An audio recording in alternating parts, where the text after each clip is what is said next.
Gəncədə döyüş idman növləri haqqında danışanda ilk yada düşən sima İlqar Aliyev. Gəncədə bizim çox yüksək səviyyədə idmançılar hazırlayan və öz canı ilə, öz fəaliyyəti ilə bu işə bağlı olan İlqar Aliyev var, bizim federasiyanın nümayəndəsidir.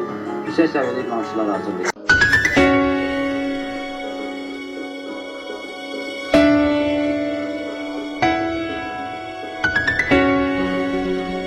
Böyük yarışlarıma 2005-ci ildən başlamışam, Respublika çempionatı.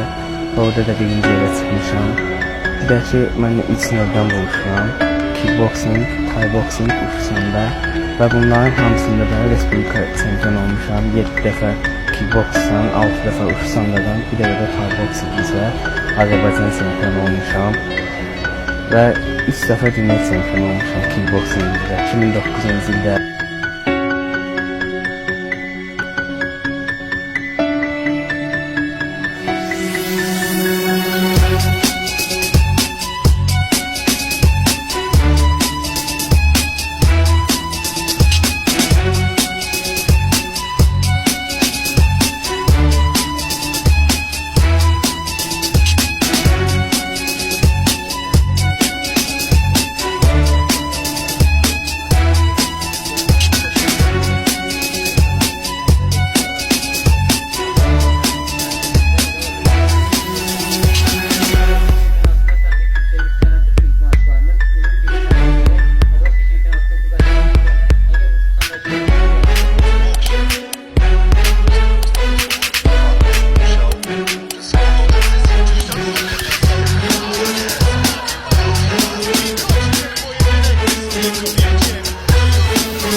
Azerbaycanlı kardeşler der ki, şir hemi şaşırdı.